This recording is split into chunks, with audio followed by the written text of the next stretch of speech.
Hello my dear students, कैसे हैं आप? पढ़ाई लिखाई थोड़ी बहुत चलती होगी। लास्ट टाइम में हम लोगों ने देखा था कि work done by the gravitational field of earth और gravity of earth was minus mgh।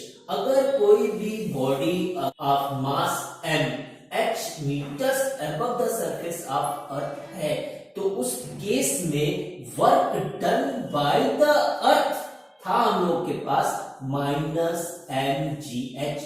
जब h की वैल्यू बहुत छोटी थी तब पोटेंशियल एनर्जी हम लोगों के पास आई थी minus mgh is equal to mgh, जो कि ग्रेविटेशनल पोटेंशियल एनर्जी के नाम से जानी जाती है।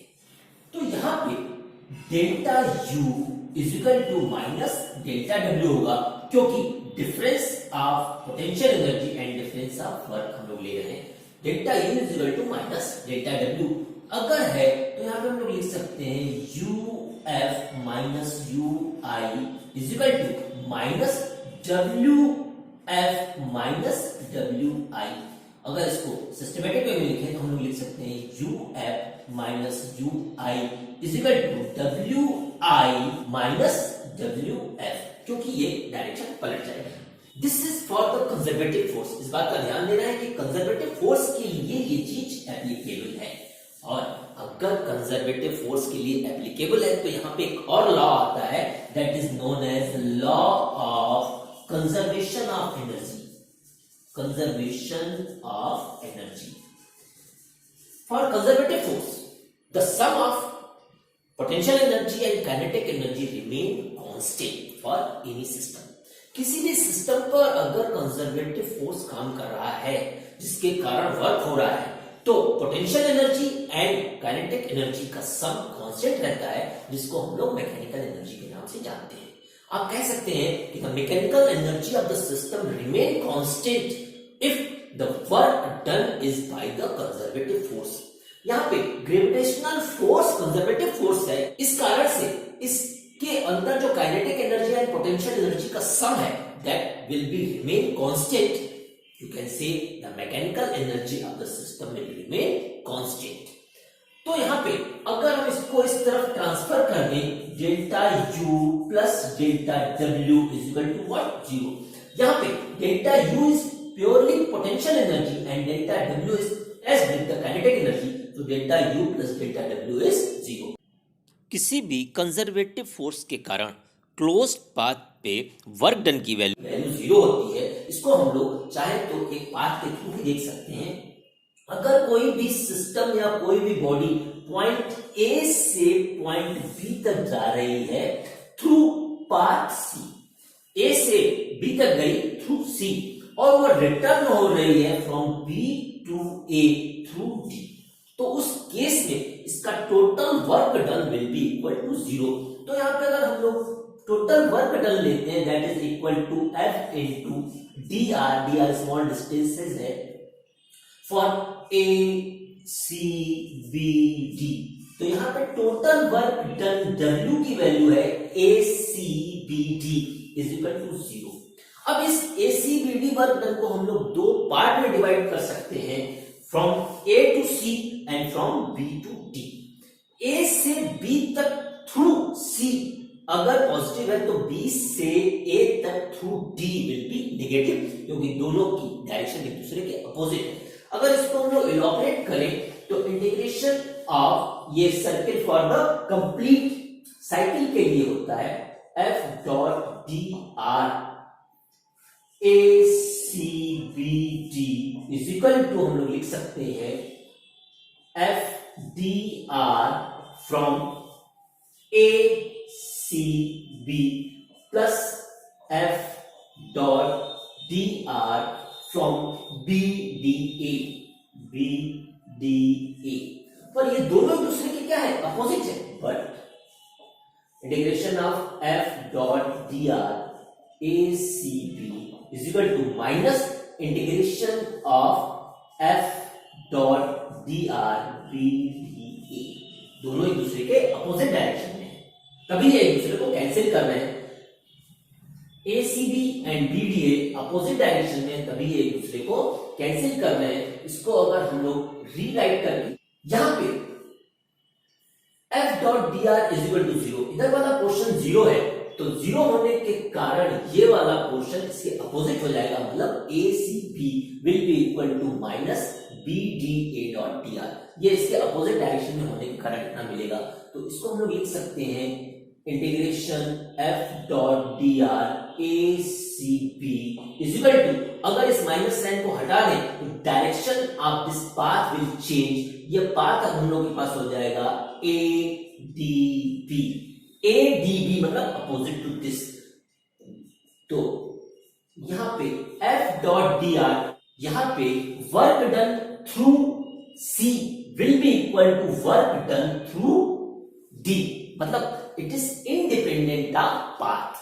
पहले बार हम लोग A से B तक गए थे, A से B तक थ्रू C गए थे, तो वर्क डन हमें मिला था इतना, और जब हम लोग लौट रहे थे BDA तो वह अपोजिट डायरेक्शन में नेगेटिव मिला था।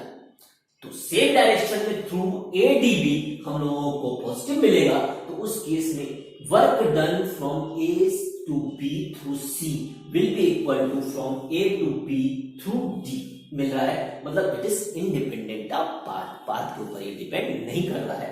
तो यहाँ पे हम लोग शुरुआत करेंगे एक कंप्लीट सर्किल के लिए इक्वल टू 0, और उसके 0 होने के कारण ये दोनों नेगेटिव आएगा आपस में। जब हम लोग इसकी डायरेक्शन को चेंज कर लेंगे तो दोनों बराबर आ जाएगा। तो यहाँ पे हम लोग लिख सकते हैं WACB is equal to WADB, मतलब ये पाथ के independent. Law of conservation of energy और कॉन्सेप्ट क्लियर करने के लिए मान ले रहे हैं कि एक body of mass m x direction में मूव कर रही है ड्यू टू फोर्स Fx मतलब ऐसा फोर्स जो कि x के ऊपर डिपेंड कर रहा है के कारण x डायरेक्शन में बॉडी मूव कर रही है। Then according to work energy theorem से जो भी वर्क डन है that will be responsible for increase in kinetic energy, और यहाँ पे वर्क डन की वैल्यू हम लोग के पास है Fx, that is the net force, and displacement delta x, this is work done delta W, and this delta W is responsible for change in kinetic energy. So we can write Fx delta x is equal to delta K. तो यहाँ पे increase in kinetic energy is due to the work done, that is Fx delta x. एक चीज और पता है कि work done का negative is equal to potential energy. तो यहाँ पे हम लोगों के पास वर्क डन का negative Fx delta x, this is a negative, is equal to delta U। तो डेल्टा U मतलब change in potential energy is equal to negative of work done है। तो नेगेटिव ऑफ वर्क डन का value हम लोगों को ये मिल रहा है। अगर हम लोग इक्वेशन नंबर 1 और इक्वेशन नंबर 2 को ऐड करें तो उस केस में ये वाला पोर्शन कैंसिल हो जाएगा by adding इक्वेशन 1 एंड 2। जब इक्वेशन 1 एंड 2 को ऐड करेंगे तो लेफ्ट हैंड साइड कैंसिल हो जाएगा, उस केस में हम लोगों को मिलेगा delta k plus delta u is equal to 0। अगर हम डेल्टा को कॉमन ले लें तो यहाँ पे हो जाएगा k plus u is equal to 0।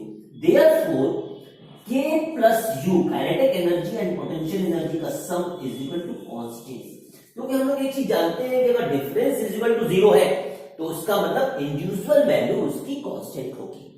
तो यहाँ पे sum of potential energy and kinetic energy is constant whenever any body moves in the x direction due to force F। अब हम लोग इसको मैकेनिकल एनर्जी के रूप में प्रूव करेंगे कि the sum of potential energy and kinetic energy is constant at different stages. अगर कोई भी बॉडी किसी भी कैपिटल हाइट x से फॉल कर रही है तो उसके 3 different positions, at the top, at the mid point and at the bottom, 3 अलग अलग पोजीशंस पे हम लोग sum of potential energy and kinetic energy को चेक करेंगे कि क्या वो रियली आपस में बराबर है, क्या वह कंजर्व्ड है, क्या केवल वह फॉर्म चेंज कर रही है या अपनी वैल्यू को भी चेंज कर रही है। तो मान लेते हैं कि a body of mass m is drop from height h। एक बॉडी ऑफ मास m है जो कि ड्रॉप की गई है height x towards the ground. Capital H ये हाइट है और इसकी पोजीशन हम मान ले रहे हैं कि A है। जब यह हाइट A पर है तो उसके पास काइनेटिक एनर्जी 0 है। कहे A इज इक्वल टू 0। क्यों? क्योंकि केवल उसके पास पोटेंशियल एनर्जी अगर बॉडी मोशन में नहीं है। पोटेंशियल एनर्जी इसकी कितनी हो जाएगी? That is UA। UA की वैल्यू हो जाएगी mgh। Kinetic energy is 0 but potential energy is equal to mgh। तो टोटल एनर्जी हम लोगों के पास मिल जाएगी EA will be equal to KA plus UA। दोनों का सम करेंगे तो EA total energy at position A will be equal to mgh। मतलब टोटल एनर्जी की वैल्यू mg कैपिटल H के बराबर है। अब अगर वो बॉडी गिर रही है और ऊपर से वह x डिस्टेंस कवर कर रही है और उसके बाद उसकी नई पोजीशन हम लोग को मिल जा रही है B, तो उस बॉडी की जमीन से ग्राउंड से पोजीशन हम लोग को मिल जाएगी capital H minus x। Total height capital H थी, x डिस्टेंस वो फॉल की और B पॉइंट पे आ गई है। B पॉइंट पे आने के बाद उसकी जमीन से डिस्टेंस हो जाएगी H माइनस x। तो जब वो मिड में कहीं पे भी है तो उसके पास पोटेंशियल एनर्जी भी होगी और काइनेटिक एनर्जी भी होगी। तो यहाँ पे पोटेंशियल एनर्जी हम लोग निकालेंगे UB at point B। UB की वैल्यू हो जाएगी mg, हाइट इसकी अर्थ से है h माइनस x। तो हम लोग को यहाँ पे मिल जाएगा mgh minus mgx। This is what potential energy of the body at point B। अब काइनेटिक एनर्जी की वैल्यू निकालने के लिए इस पॉइंट B पर हम लोगों को वेलोसिटी चाहिए, क्योंकि KB पोटेंशियल एनर्जी के बाद kinetic energy at point B will be equal to half mvb square. इस पॉइंट B पर हम लोग को वेलोसिटी पता करनी है तो हम लोग फॉर्मूला यूज करेंगे v square is equal to u square plus 2g। कितनी डिस्टेंस उसने ऊपर से नीचे तक कवर की है वह डिस्टेंस है हम लोग के पास x। किस पॉइंट पे निकालना है? B पॉइंट पे। और ये इनिशियल वेलोसिटी तो 0 है, तो यहां पे हम लोग लिखेंगे but initial velocity u is equal to 0, so vb square is equal to 2gx। Therefore यहां पे kinetic energy at point B will be equal to half m and vb square की वैल्यू हम लोग के पास 2gx। 2 will कैंसिल आउट, तो यहां पे हम लोग को kb kinetic energy at B position मिल जाएगी mgx। अब टोटल एनर्जी निकालनी है। Total energy EB will be equal to kinetic energy plus potential energy. Kinetic energy की वैल्यू हम लोग को मिली है mgx प्लस पोटेंशियल एनर्जी की वैल्यू यहां पे मिली थी mgh माइनस mgx। ये mgx वाला पोर्शन माइनस और इधर प्लस कैंसिल हो जाएगा, तो total energy at point B will be equal to mgh। तो B पॉइंट पे भी हमारे पास टोटल एनर्जी आ रही है mgh। दो different points at the top at the mid हम लोगों को mgh मिल गया है जो कि कांस्टेंट है। अब third point eight the bottom ground पे जिसको हम C मान के चल रहे हैं उस पे हम लोग potential energy and kinetic energy का सम लेते हैं। तो at point C means at ground पर हम लोगों के पास पोटेंशियल एनर्जी UC की वैल्यू मिल जाएगी mg, हाइट इसकी ग्राउंड से 0 है, तो पोटेंशियल एनर्जी की वैल्यू 0 हो गई। अब काइनेटिक एनर्जी निकालनी है। काइनेटिक एनर्जी के लिए हम लोग फॉर्मूला यूज करेंगे kc that is equal to half mvc square. तो बॉडी ऊपर से नीचे गिर रही है, कैपिटल H हाइट कवर करने के कारण उसकी फाइनल वेलोसिटी है vc। तो उस केस में हम लोग यहाँ पे फॉर्मूला यूज करेंगे vc square is equal to u square plus 2g total height capital H which is covered by the body. और यहाँ पे इनिशियल वेलोसिटी इसकी 0 है, तो यहाँ पे हम लोग को मिल जाएगा vc square is equal to 2gh। तो काइनेटिक एनर्जी हम लोगों को C पॉइंट पे मिल रही है हाफ m Vc स्क्वायर की वैल्यू है यहाँ पे 2gh. 2 will cancel out, तो kinetic energy at point C will be equal to mgh. And potential energy तो already जीरो थी, तो total energy that is EC will be equal to kc plus uc, और इसकी value तब हम लोग को मिल जाएगी mgh. Means at different points the sum of potential energy and kinetic energies remain constant.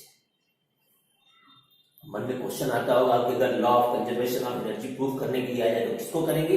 तो यहाँ पे अगर मैकेनिकल एनर्जी के फॉर्म में आता है, prove that the mechanical energy of a body is remain constant when our body falls from height h, तो ये वाला क्वेश्चन प्रूव करेंगे. अगर वो कॉन्सेप्ट के बारे में पूछा जा रहा है आपसे कि what is the concept of law of conservation of energy, तब ये चीज आपको शो करनी पड़ेगी. अब हम लोग स्प्रिंग के साथ associated potential energy and kinetic के टर्म्स को देखेंगे. अगर हम किसी भी स्प्रिंग के ऊपर बाहर की ओर फोर्स लगाते हैं तो स्प्रिंग अंदर की ओर एक फोर्स लगाती है, उस फोर्स का नाम है रीस्टोरिंग फोर्स. जब हम लोग किसी भी स्प्रिंग में डिफॉर्मिटी प्रोड्यूस करते हैं तो उस डिफॉर्मिटी के कारण वह स्प्रिंग एक रीस्टोरिंग फोर्स लगाती है. जब हम स्प्रिंग को बाहर की ओर खींचते हैं तो वह रीस्टोरिंग फोर्स अंदर की ओर लगाती है, और जब हम स्प्रिंग को अंदर की ओर दबाते हैं तो वह फोर्स बाहर की ओर लगाती है. Means spring always tries to keep itself in its actual और original position under the limit also. पकड़ के हम लोगों ने खींच दिया और उसका स्प्रिंग नेचर खत्म कर दिया या इतना दबा दिया कि वह टूट गई, तो उस केस में वो वापस अपनी पोजीशन पे नहीं जा पाएंगी. तो अब हम लोग potential energy associated with the spring and इसके वेरिएशंस को देखेंगे. Let me erase. अब हम लोग देखते हैं potential energy of a spring.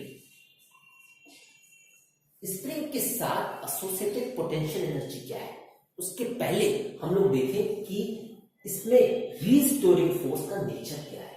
मान लेते हैं कि हम लोगों के पास एक स्प्रिंग है जिसके ऊपर हम लोग फोर्स F लगा रहे हैं. इस फोर्स F के कारण एक डिस्प्लेसमेंट इसमें पैदा हो रहा है. मान लेते हैं कि इसमें प्रोड्यूस्ड डिस्प्लेसमेंट हम लोगों के पास xm है. ड्यू टू फोर्स F इसमें xm के बराबर का डिस्प्लेसमेंट आ रहा है. जैसे जैसे हम फोर्स को बढ़ाते हैं वैसे वैसे रीस्टोरिंग फोर्स अपोजिट साइड में अप्लाइड बाय द स्प्रिंग बढ़ता है, जिसको हम लोग Fs के नाम से जानेंगे यहाँ पे. And this Fs is directly proportional to x. जैसे जैसे x को बढ़ाते हैं वैसे वैसे restoring force applied by the spring increase होता है. पर यहाँ पे हम लोगों के पास जो भी डायरेक्शन ऑफ स्प्रिंग फोर्स है that is opposite to the direction of applied force. तो यहाँ पे जब हम प्रोपोर्शनलिटी कांस्टेंट लेके आते हैं तो Fs की वैल्यू माइनस साइन के साथ आती है, that is k. And this k is known as spring constant. और माइनस साइन इस चीज को इंडिकेट करता है कि हम जो भी फोर्स स्प्रिंग के ऊपर लगा रहे हैं उसके अपोजिट डायरेक्शन में स्प्रिंग एक फोर्स लगा रही है. तो Fs की वैल्यू हमेशा माइनस के साथ है. जब हम इसको बाहर की ओर खींच रहे हैं तो वह Fs अंदर की ओर काम कर रहा है, मतलब स्प्रिंग के कारण लगाया गया फोर्स अंदर है. और अगर हम स्प्रिंग को अंदर की ओर दबाते हैं, इस में डिस्प्लेसमेंट अंदर की ओर करते हैं, तो उस केस में स्प्रिंग फोर्स बाहर की ओर लगाती है. तो यहाँ पे K जो कि स्प्रिंग कांस्टेंट है उसको अगर डिफाइन करना हो तो हम लोग इस तरीके से लिख सकते हैं. So spring constant is equal to restoring force applied by the spring per unit length, per unit displacement, per unit elongation और कंप्रेशन. तो स्प्रिंग कांस्टेंट की डिफिनीशन हम लोगों की मिल गई. Spring constant of a spring is force applied by the spring for per unit displacement or elongation or compression. इसकी unit क्या हो जाएगी? फोर्स की यूनिट है न्यूटन और डिस्प्लेसमेंट की यूनिट है metre. Newton per metre will be the unit of spring constant. Spring constant, हर एक स्प्रिंग का एक स्प्रिंग कांस्टेंट होता है, जिसका स्प्रिंग कांस्टेंट जितना ही ज्यादा होगा वो बहुत स्टिफ होगी, हार्ड होगी. जिसका स्प्रिंग कांस्टेंट कम होगा वह सॉफ्ट होगी, वह बहुत लेस स्टिफनेस रखेगी, कड़ापन उसमें कम होगा. हम लोगों के पेन के अंदर जो स्प्रिंग होती है वो बहुत सॉफ्ट होती है, उसकी स्प्रिंग कांस्टेंट बहुत कम है. और जो ट्रेन की बोगीज में स्प्रिंग्स लगी होती हैं उसकी स्प्रिंग कांस्टेंट बहुत ज्यादा होती है, वो बहुत ज्यादा स्टिफ होती है। यहां पे हम लोग को पोटेंशियल एनर्जी निकालनी है। पोटेंशियल एनर्जी निकालने से पहले अगर हम इसका ग्राफ प्लॉट करें तो हम लोग को ग्राफ कुछ इस तरीके का मिलेगा। अगर हम डिस्प्लेसमेंट को x एक्सिस पे ले एंड फोर्स को y एक्सिस पे ले, तो y एक्सिस पे स्प्रिंग फोर्स ले रहे हैं, उस केस में हम लोगों को जैसे जैसे डिस्प्लेसमेंट मिलेगा वैसे वैसे फोर्स भी बढ़ेगा। जैसे जैसे डिस्प्लेसमेंट बढ़ाएंगे वैसे वैसे स्प्रिंग फोर्स भी बढ़ेगा। तो यहाँ पे Fs is equal to minus K X का ग्राफ मिल रहा है। यहाँ पे जब x की वैल्यू नेगेटिव है तो Fs पॉजिटिव है, स्प्रिंग के द्वारा लगाया गया फोर्स पॉजिटिव है, ऊपर y एक्सिस पे पॉजिटिव है, तो डिस्प्लेसमेंट नेगेटिव है। और अगर इसका उल्टा ले, डिस्प्लेसमेंट अगर हम नेगेटिव की जगह पे पॉजिटिव ले लेते हैं तो फोर्स हम लोगों का नेगेटिव मिलेगा। तो overall this graph represents the spring force जो कि इस तरीके का है। अब हम लोग इसके ऊपर जब फोर्स लगा रहे हैं तो स्प्रिंग एक फोर्स लगा रही है अपोजिट डायरेक्शन में, तो work done by the spring कितना हो जाएगा, WS will be equal to force into displacement delta x r dx from कहां से कहां, 0 से xm।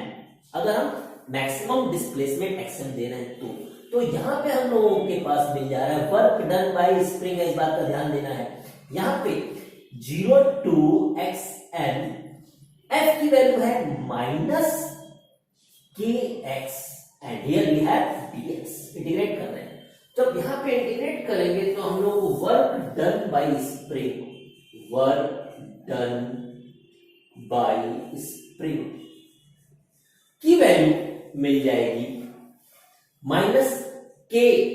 जब हम लोग x dx से इंटीग्रेशन करेंगे तो हमको मिल जाएगा x square by 2, 0 to xm, w की वैल्यू मिल गई minus K xm square by 2, और you can write w is equal to minus half K xm square. Remember it, this is the work done by spring.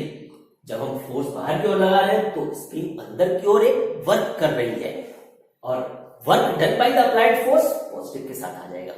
अगर इसको graphical representation से देखा जाए, y axis पे हम लोगों ने लिया है फोर्स और x एक्सिस पे लिया है डिस्प्लेसमेंट, तो उस केस में ये हम लोग के पास Fs और ये है x। उस केस में ये हम लोगों को वर्क डन मिलेगा। वर्क डन की value is the area enclosed between force and displacement. अगर ऊपर पॉजिटिव फोर्स है स्प्रिंग द्वारा तो नीचे की ओर ये नेगेटिव फोर्स हो जाएगा Fs, और ये एरिया हम लोगों को इंफॉर्मेशन देगा about the work done by the spring.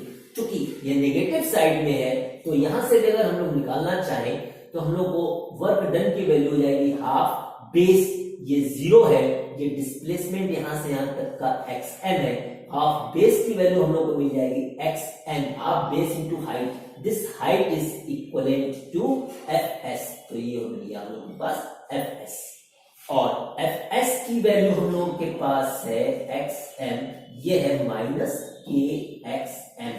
तो यहाँ पे W की वैल्यू मिल जाएगी half K xm square with minus sign. तो अगर ग्राफिकली हम लोग देखें तो नेगेटिव वर्क डन मिल रहा है बाय द स्प्रिंग, और अगर इस फॉर्मूले से देख रहे हैं तो हम लोगों को नेगेटिव वर्क डन मिल रहा है, और दोनों ही आपस में क्या है, बराबर है। यहां पे एक बात का ध्यान देना है कि जब x की वैल्यू पॉजिटिव डायरेक्शन में हम ले रहे हैं, बाहर की ओर खींच रहे हैं, तो Fx उसके अंदर नेगेटिव में आ रहा है, और जब डिस्प्लेसमेंट की वैल्यू नेगेटिव मतलब अंदर की ओर रखेंगे तो फोर्स पॉजिटिव में बाहर की ओर मिलेगा। इस बात का ध्यान देकर आप लोगों को सॉल्यूशंस करने हैं।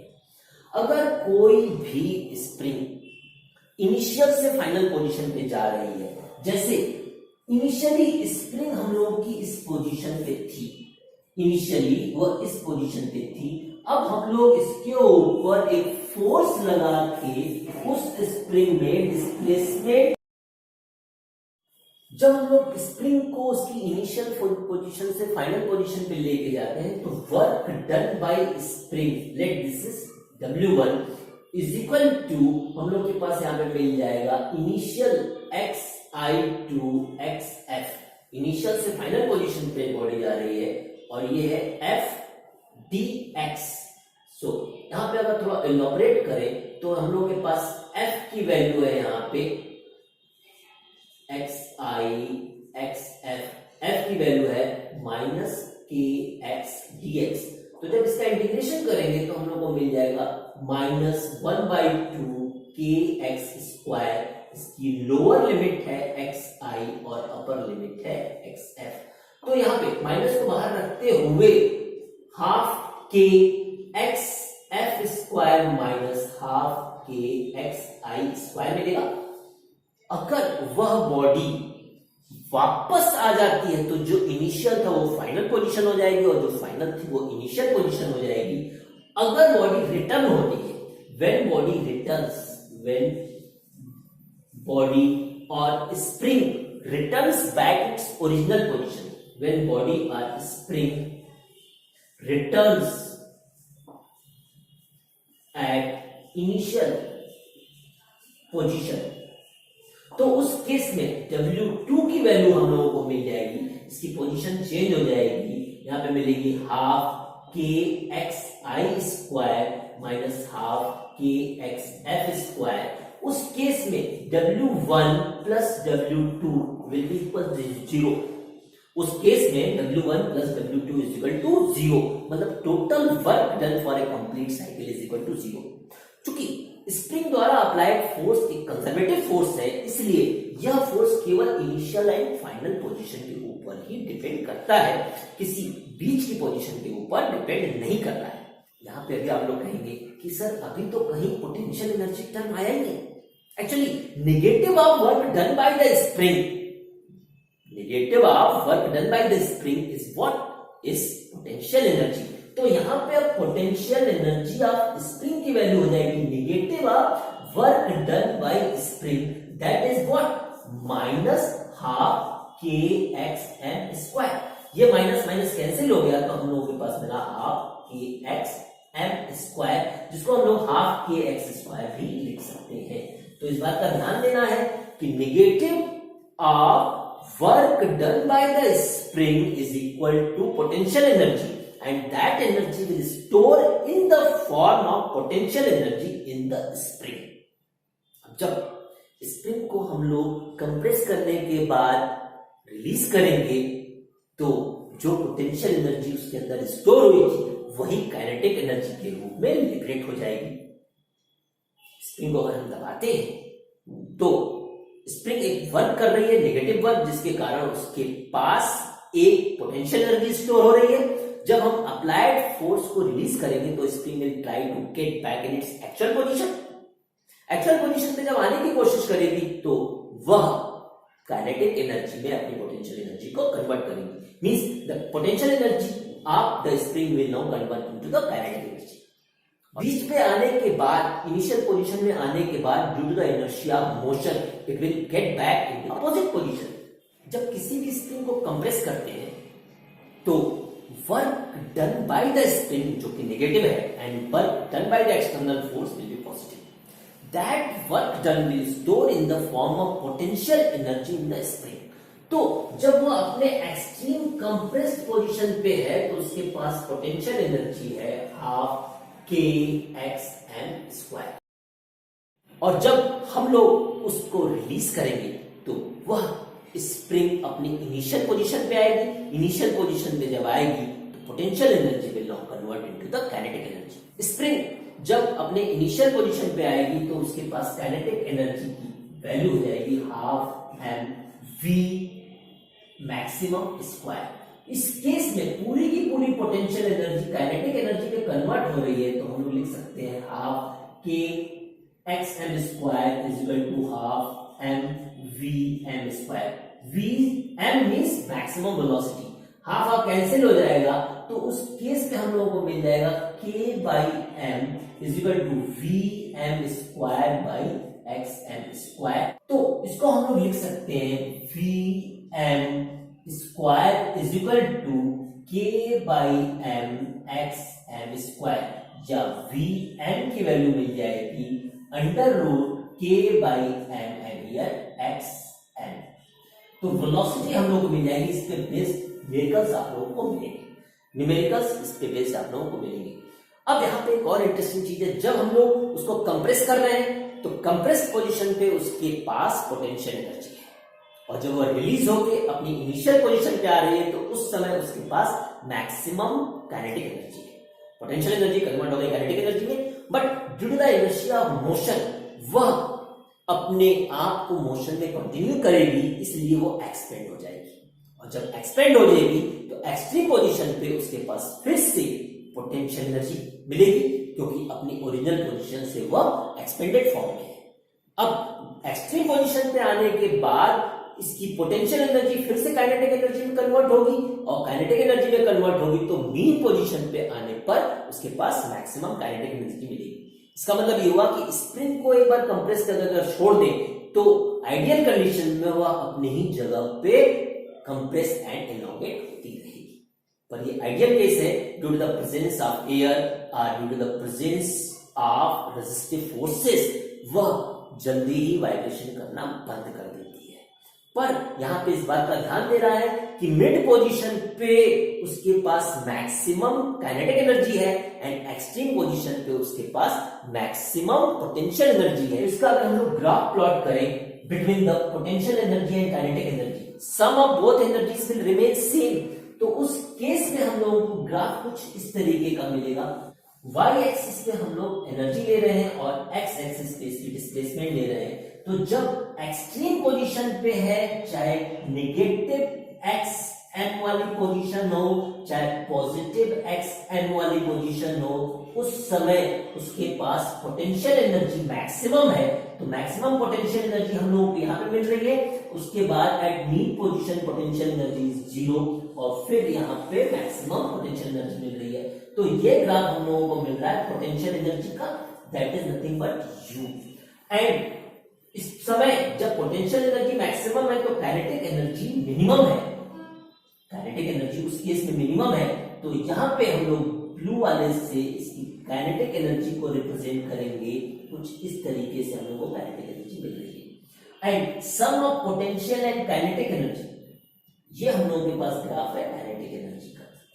Kinetic energy is maximum at the mean position and minimum at the extreme position are two ends position, but the sum of potential and kinetic energy will remain constant। ये constant है, तो जो dotted line से represent किया गया है that is E is equal to K kinetic energy and potential energy का sum है। इस बात का भी ध्यान देना है कि ये एक पैराबोलिक पार्ट बनाता है, ये दोनों ही x square and v square के ऊपर डिपेंड कर रहे हैं, इसलिए इस दोनों ग्राफ का नेचर पैराबोलिक है।